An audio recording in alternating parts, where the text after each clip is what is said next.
Advocate Fazlur Rahman, আপনার কাছে শুরুতে জানতে চাই যে আওয়ামী লীগের এই পরিণতি কেন হলো? একজন রাজনীতিবিদ হিসেবে, দীর্ঘ মুক্তিযোদ্ধা, এই দেশ স্বাধীন করেছেন আপনারা, আওয়ামী লীগের এই পরিণতির মানে মূল কারণ যদি আপনি খুব সংক্ষেপে বলতে পারেন। আপনাকে ধন্যবাদ এই কারণে যে আপনি এমন একটা প্রসঙ্গ আমার সামনে উপস্থাপন করলেন। আমি এখন থেকে প্রায় 10 বছরের বেশি সময় আগে আমি যখন জনাব আরিফুল হক যখন সিলেটের মেয়র দাঁড়ালেন এবং দেশনেত্রী বেগম খালেদা জিয়া যখন আমাকে তার প্রধান নির্বাচনী এজেন্ট করে সিলেটে পাঠালো, তখন আমি কিছু কথা বলেছিলাম। সেই কথাগুলো আবার আমি একটা টেলিভিশনে, আমার ওই ভাইটিও মারা গেছে, সাংবাদিক পীর হাবিবুর রহমান, যাকে অত্যন্ত স্নেহ করতাম আমি, তার মাধ্যমে কিছু কথা আমি আওয়ামী লীগ সম্পর্কে বলেছিলাম। সেই কথাটার উদ্ধৃতি দিয়ে আমি আপনার কথার উত্তর দিচ্ছি। আমি প্রথমে বলেছিলাম আওয়ামী লীগ একটি অভিশপ্ত রাজনৈতিক দল। এই দলটি যারা সৃষ্টি করেছে কেউ এই দলটি করে মরতে পারে নাই, এই কথা আমি বলেছিলাম। এবং এই 10 বছরের মধ্যে আমার এই বক্তব্যের উত্তর দেওয়া প্রকাশ্যে অথবা গোপনে অথবা লেখায় অথবা ইউটিউবে কেউ সেই উত্তরটি দিতে পারে নাই, কারণ সবাই মনে করেছে যে ফজলুর রহমান যে কথাটি আওয়ামী লীগ সম্পর্কে বলেছে, যে বিশ্লেষণ করেছে, সেটা বিশ্লেষণটা সঠিক। সেই বিশ্লেষণটা আমাকে শুনতে চাই যে কেন আওয়ামী লীগ অভিশপ্ত রাজনৈতিক দল, কেন আপনি নিজেও তো ছাত্রলীগের কেন্দ্রীয় নেতা করেছিল, তারা কেউ আওয়ামী লীগ করে মরতে পারে নাই। আমি আপনাকে যদি একে একে বলি, মৌলানা আব্দুল হামিদ খান ভাসানী, জনাব শামসুল হক থেকে ধরে, আমেনা বেগম থেকে ধরে, তাজউদ্দিন আহমদ, ডক্টর কামাল হোসেন, উসমানী, কাদের সিদ্দিকী, ফজলুর রহমান, সুলতান মোহাম্মদ মনসুর, এই লেভেলটা যদি আপনি দেখেন, ছাত্রলীগের সমস্ত প্রেসিডেন্ট সেক্রেটারি, দুই একজনের নাম সহ যদি শাহ মোয়াজ্জেম হোসেন ৬২-র প্রেসিডেন্ট, সেক্রেটারি ফজলুল হক মনি, ৬৩-র প্রেসিডেন্ট উবায়দুর রহমান, সেক্রেটারি জনাব সিরাজুল আলম খান, ৬৪-৬৫-র প্রেসিডেন্ট জনাব মাজারুল হক বাকি, সেক্রেটারি আব্দুর রাজ্জাক, ৬৬-৬৭-র প্রেসিডেন্ট জনাব ফেরদৌস কুরাইশি, সেক্রেটারি আবার আব্দুর রাজ্জাক, ৬৮-৬৯-র প্রেসিডেন্ট আব্দুর রউফ, সেক্রেটারি খালেদ মোহাম্মদ আলী, ৬৯-৭০-র প্রেসিডেন্ট জনাব তুফাইল আহমদ, সেক্রেটারি আসম আব্দুর রউফ, ৭০-৭১-র প্রেসিডেন্ট নূরে আলম সিদ্দিকী, সেক্রেটারি শাহজাহান সিরাজ।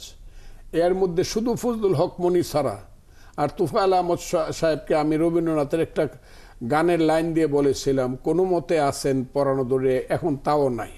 এখন মৃত্যুর সময় অনেক মানুষের উপহাস নিয়ে ওনাকে মৃত্যুবরণ করতে হবে। যেমন শেখ হাসিনা কর্তৃক উনি বাতিল ঘোষণা হয়েছিলেন, মানুষ এখন তাকে উপহাস করবে। কেন আওয়ামী লীগ করতে পারেনি? তারা সমস্যা কি ছিল? আওয়ামী লীগ তারা করতে পারেনি এই কারণে, আওয়ামী লীগ যে চেতনার স্তরে যে কথাগুলো বলতো, যেদিন থেকে সৃষ্টি হয়েছিল আওয়ামী লীগের চেতনার স্তরে, আদর্শের লিখার স্তরে ছিল গণতন্ত্র, ধর্মনিরপেক্ষতা, অসাম্প্রদায়িকতা, মানুষের পেটের ভাত, পরনের কাপড়, হিন্দু নয় ওরা মুসলিম, জিজ্ঞাসে কোনে জন, কান্ডারি বলো, ডুবিছে মানব সন্তান আমার মার, মানবতার জন্য, সাম্যের জন্য। ওই যে আওয়ামী লীগের যে স্বাধীনতার যে প্রক্লেমেশন অফ ইন্ডিপেন্ডেন্স, হ্যাঁ, read by mister Yusuf Ali, তখন চিফ হুইপ অধ্যাপক ইউসুফ আলী, আওয়ামী লীগ এই কথাগুলো বলল। যাদের হাতে আওয়ামী লীগের নেতৃত্ব পড়েছিল তারা সেই কথাগুলো বাস্তবায়ন করতে পারে নাই। এবং আওয়ামী লীগ সবসময় ক্ষমতার বাইরে যখন ছিল তখন মানুষের দল ছিল, ক্ষমতার ভিতরে যখন গেছে তখন আওয়ামী লীগ অমানুষদের একটা দলে, হাইব্রিডদের দলে সবসময় পরিণত হয়েছে। ৫৪ থেকে ধরে ২৪ ক্ষমতায় গেছে, আওয়ামী লীগ হাইব্রিডদের একটা দলে পরিণত হয়েছে। আসল কর্মীরা সব পিছনে চলে গেছে, চোখের পানি ফেলছেন। আর নতুন রায় এই আওয়ামী লীগটাকে দখল করে সমস্ত রাষ্ট্র ক্ষমতা এবং সমস্ত অর্থনৈতিক বাণিজ্যিক ক্ষমতাকে দখল করে মানুষের কাছে আওয়ামী লীগকে ঘৃণিত করে তুলেছে। এটাই আওয়ামী লীগের ইতিহাস। না, ১৫.৫ বছরের যদি আপনি ১৫.৫ বছরে আওয়ামী লীগ যে ফ্যাসিস্ট পার্টি, শেখ হাসিনার রূপটা ছিল ফ্যাসিস্টের রূপ। আওয়ামী লীগের নেতা আমি কেউ ছিল না এখানে, এনে ছিল সালমান রহমান, ফারুক খান, এরা কি আওয়ামী লীগের নেতা নাকি? এই রাজাকারের বাচ্চাগুলা কি আওয়ামী লীগের নেতা ছিল? আমি আরো বলতে পারি, বেশিরভাগ রাজাকারের বাচ্চা, উবায়দুল কাদের রাইল আওয়ামী লীগের নেতা। কে আওয়ামী লীগ? আওয়ামী লীগ তো রাজাকারের ছেলে, বাচ্চারা তো আওয়ামী লীগের এত বড় নেতা হইতে পারে না। আমি রাজাকার কে আমি যত ঘৃণাই করি, রাজাকারের ছেলে পলিটিক্স করতে পারবে না আমি এটা মনে করি না। কিন্তু রাজাকারের ছেলেরা পলিটিক্স করলেও তাদের মনে একটা কথা থেকে যায়, সেই কথাটা হলো যে তারা কোনো কিছুকে সহজভাবে গ্রহণ করতে পারে নাই, যেটা আধুনিক, যেটা আলোকিত, সেটাকে তারা তারা অন্ধকারের জীব হিসাবে থাকতে চায়। আমি এখনের অবস্থায় সেই কথাটা বলতে হবে, এখন বলবো না, আপনি জিজ্ঞাসা করলে বলবো। আওয়ামী লীগ তার 15 বছরের ক্ষমতায় শেখ হাসিনা যা করছে, অনেকে বলে শেখ হাসিনা নাকি আসবে বৈজয়ন্তীমালা ট্যাঙ্কের উপরে উঠে মোদি নাকি তাকে লুয়ে আইব একসাথে করে। আচ্ছা আসুক দেখি, আমরা বর্ডার সারে দিব, আসুক তো ডাকাতে। শেখ হাসিনা নাকি পলিটিক্সে আসবে, সব পুলিশ দিয়ে ঘেরাও করে দিয়ে দেখ না এই সরকার রেসকোর্স ময়দান, যে শেখ হাসিনাকে গার্ড দেও, দেখি তো একটা মিটিং করতে পারে কিনা আগামী 2 বছরের মধ্যে শেখ হাসিনা। তারা কিচ্ছু করুম না। শুধু পাবলিকের যে ঘৃণাবোধ, সেই ঘৃণাবোধের যে একটা কালো অধ্যায় বা কালো ছায়া, কালো পর্দা, এটা তাকে ঢাইকে দিবে। আগামী 10 বছর আওয়ামী লীগের লিখতে খুব কঠিন হবে। আওয়ামী লীগ তো লিখবে আরো অনেক পরে। আওয়ামী লীগের আগামী 10 বছর, যেমন মুসলিম লীগ এক সময় উনার থানা কাপাসিয়ার মুসলিম লীগের মন্ত্রী ছিল জনাব ফকির আব্দুল মান্নান।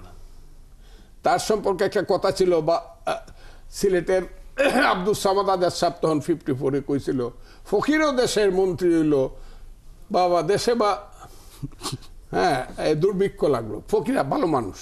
আব্দুল মান্নান মুসলিম লীগ করতো, মুনায়েম কা মুসলিম লীগ করতো, বড় বড় মানুষেরা সবুর খান মুসলিম লীগ করতো, ফকা চৌধুরীরা মুসলিম লীগ করতো। এখন আব্বাজান ডাকলে মুসলিম লীগ কোন সিটে 10,000 ভোট পাবে কিনা বলেন তো দেখি। এটা অটোমেটিক মারা গেছে। They have died automatically. Awami League কিন্তু অটোমেটিক্যালি মৃত্যুর দরজায় চলে গেছে, তাকে ইচ্ছা করলে আর আনা যাবে না। তবে হ্যাঁ, আওয়ামী লীগের যে ওই যে গণতন্ত্র, ধর্মনিরপেক্ষতা, বাঙালি জাতীয়তাবাদ, অসাম্প্রদায়িকতা, মানুষের পেটের ভাত, পরনের কাপড়, মানবতা, বিশ্ব রাজনীতি, এইটার যে আওয়ামী লীগের যে প্রকৃষ্ট যে ওটা দেখাইছে, আদর্শের যে স্বপ্নরূপটা দেখাইছে, এইটা নিয়ে এদেশে দল থাকবে। এটা কেউ ইচ্ছা করলে এই দেশ থেকে অসাম্প্রদায়িক দল দূর করতে পারবে না। ধর্মনিরপেক্ষ, বাঙালি জাতীয়তা, যে যত কথাই বলুক, এই স্লোগান থাকবেই, তুমি কে আমি কে, বাঙালি বাঙালি, তোমার আমার ঠিকানা পদ্মা আর মেঘনা যমুনা, এই স্লোগান থাকবে। এইটা এরা থাকবে না, কিন্তু মানুষের মনে এই স্লোগানটা থেকে যাবে। আসবো আপনার কাছে আলোচনা। মুক্তিযুদ্ধ যতদিন থাকবে, আমি কথাটা খুব বলে দিই, মুক্তিযুদ্ধ যতদিন কথাটা থাকবে, যত ধ্বংস করতে চাক হাসিনা আসবে না, কিন্তু সেই পথে ধর্মনিরপেক্ষ গণতান্ত্রিক লোকজন আসবে।